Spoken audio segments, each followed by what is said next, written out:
Bonjour, je m'appelle Svante Svanström. C'est un nom à consonance suédoise. Je veux tout d'abord remercier Mathias de m'avoir invité à participer au festival qu'on sait découvrir cette année.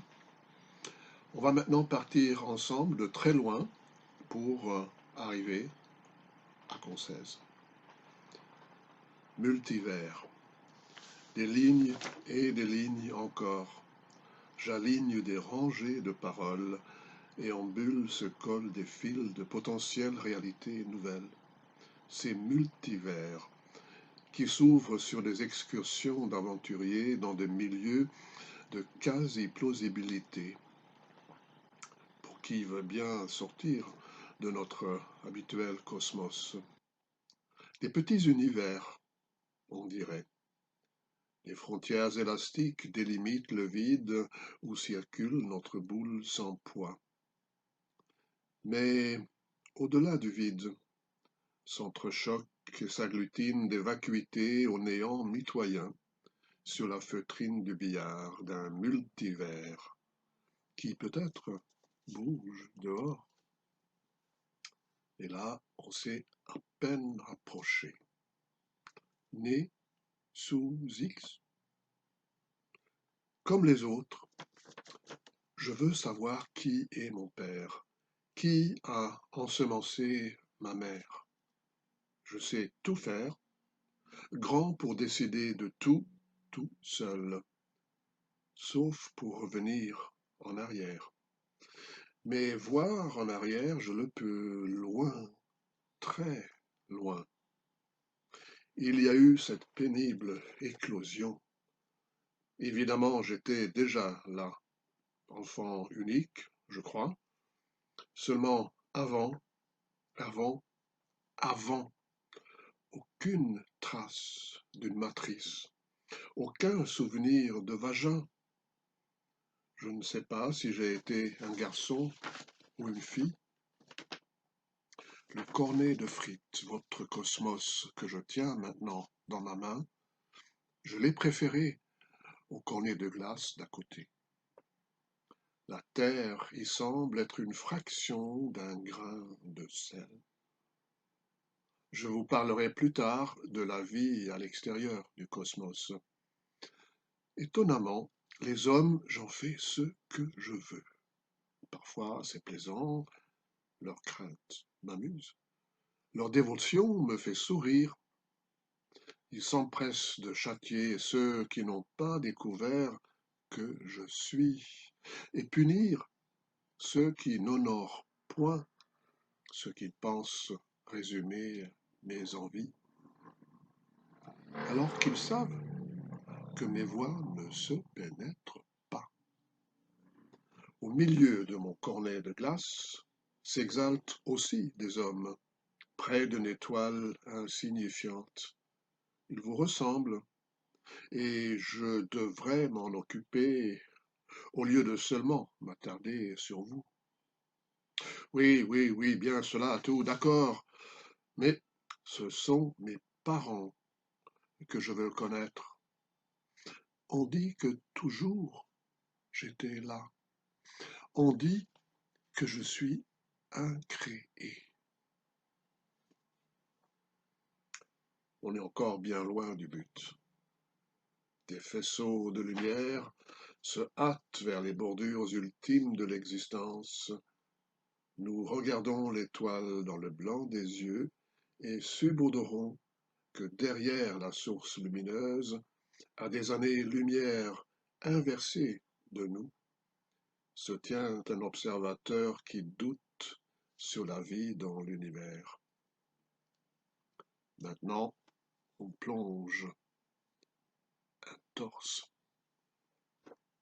sur la presqu'île du Ponant, dans un champ retourné par l'histoire, s'exhume un torse.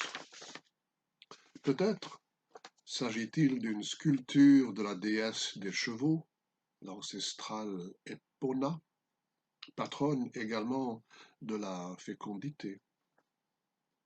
Des cuisses coupées entre roc et mer salée, l'une d'elles plus que l'autre cernée de graisse, la moins charnue, abreuvée de sillons de grâce, la vulve dilatée sur le golfe par le delta du Rhône. Sur un massif trône au centre du tronc le nombril Montluçon. Il manque un bras dans l'Alsace, la Bretagne est un moignon. Deux mamelons fermes au nom Metz et Le Mans, que traversent le lait Sarthe et Moselle, nourrissent encore les pâturages. Un bout du cou tranché culmine à Calais.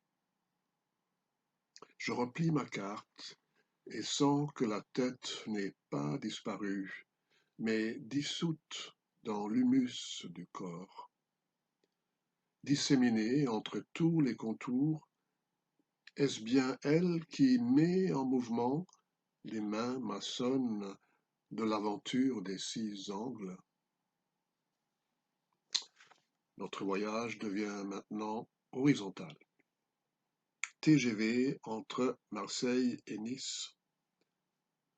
À travers la vitre grande vitesse, je visionne la beauté brutale des rochers betteraves qui périssent jubilants dans les salines ondulations de lapis-lazuli. Au-delà des anfractuosités et à distance des embarcadères, mouillent des oies aux coques d'acier en demi-sommeil. Et dans les marinas rêvassent des mouettes transpercées de flèches desquelles se déploieront leurs ailes à l'arrivée du vent. Seuls frétillent les gouvernails. Le train très très rapide poursuit sa trajectoire ralentie en surplomb de la mer avrilière sous la paume du soleil. L'après-midi avance torse nu sur l'Esterel. Et voilà qu'on arrive au but. Pommes et poésie 2017. C'était le 15e. Sur le chemin du festin poémusicien découvrir, du rouge et du vert attendaient au garde-à-vous. Sous des tentes de géants, pommes et framboises saluaient en légion les convives. Avides de découvertes, convergeaient les visiteurs désarmés vers le lieu du commandement nommé Concèze. Vestige en toponymie d'entrevergers de l'emplacement corésien d'un camp de César. À l'arrivée au sanctuaire récemment rouge de célébrations framboisières, la place vide, la place verte n'était pas vide. Maître M.V. était mon guide. Découvrir s'ouvrait, se poursuivait sous les coulées roses de la Jacqueline, l'amical spiritueux à la baie rouge, nerf liquide de la semaine entre chansons et poésie. Sur ces terres fertiles, Maître M.V. a de nouveau versé du fécondant. Une émulsion de germes de vers et de solfège, de talents en ascension, d'icônes de l'avant-veille et même d'avant cet avant, d'aventuriers rêvant d'un nouvel aventure en variété, comme de monstres magistraux de la musique. Sensations, émotions, de surprise en révélation, plaisir prenant d'assaut les omoplates, orteils submergés de nostalgie, salve corrosive d'humour malaxant le mou. Entouré de sa chapelle, Maître E.C. badigeonné de quintes et de tierces la semaine découverte. Et pas de festival s'y devait manquer la voix de E.M. et celle de E.G.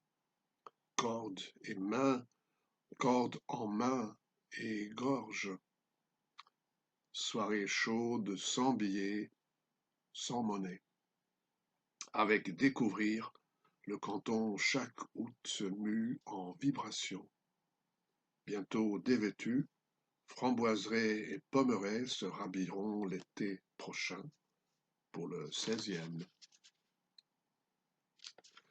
Nota bene, il a été apprécié que par mesure de sécurité, en prévention du risque de désordre public, l'anonymat devait protéger la présence de Mathias Vincenot, d'Étienne Champollion, d'Émilie Marche et d'Éric Guilleton. Merci de votre attention.